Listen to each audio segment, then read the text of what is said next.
Okay, we're going to run another fault. This time it's going to be, I'll give you a clue. I'll give you more than a clue. This is a dirty coil. So let's see what the conditions are like if you run a dirty coil. This is the pressure. We're going to switch it to temperature.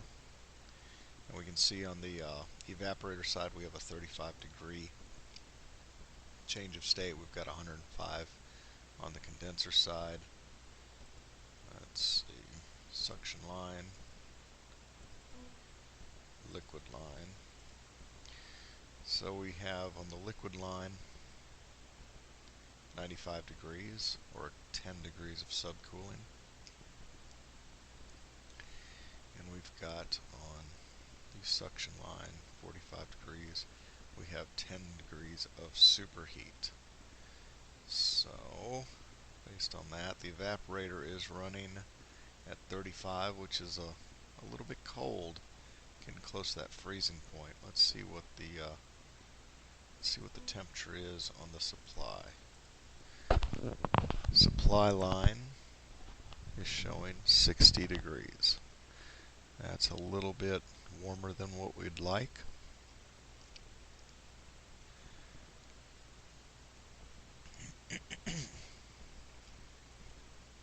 We've been running it at a ratio of 60 to 1, and we are still at 85 degrees. The temperature is not coming down. So these readings don't look horrible. You'd think at 60 degrees coming out of that evaporator, that we would be able to cool down the house, but we're not. Our delta T indoor temp, our return is 85 degrees minus 60 degrees. That's a 25 degree delta T. The problem we have here, take a look at the coil. See how dirty that coil is? It's a dirty evaporator. We can also take a look at our condenser. That's clean. We can look at our air filter. That's clean. So this dirty evaporator, what's happening is it's just dirty and it's slowing down the air that's going through it. It's not able to pick up as many of the BTUs out of the air as it should be able to, and it's not able to transfer those BTUs into the refrigerant. Now the air, when it's coming out of the supply, it seems plenty cold at 60 degrees, but we're also restricting our airflow. And that slowdown in the airflow is not allowing the house to cool down. So let's go ahead and clean the coil. Inadequate cooling again. And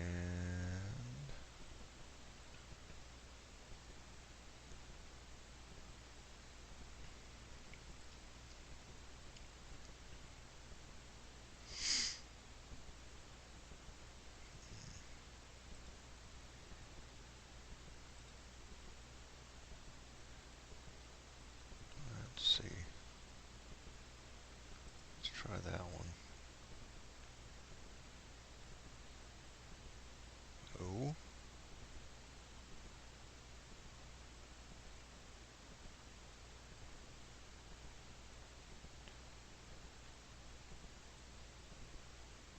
Poor condenser, poor evaporator airflow. That's poor airflow. Dirty filter, no, dirty coil.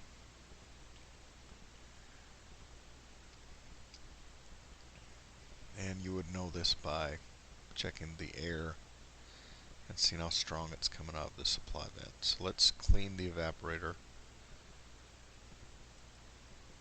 Let's test our repair. Measure the head and suction pressure.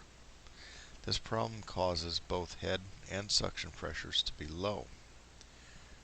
The condition of the coil can be inspected on your simulator. Yes, we did that.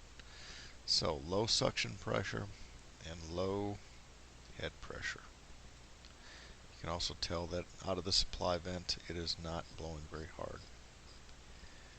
So we fix the system, We let her run, and we should see the indoor temperature dropping, which it is. It's dropping down. We can look at it, and we can see it's clean again.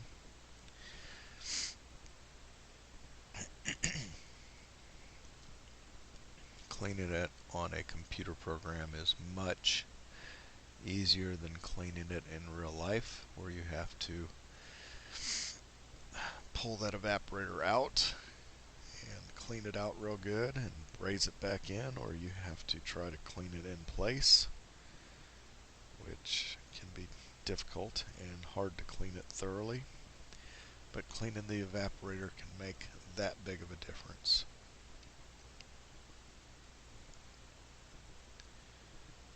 Let's see if I can lock that temperature. And we can see what kind of pressures we're starting to run. Well, let some time elapse. And all the pressures are starting to normalize, just like the normal running system.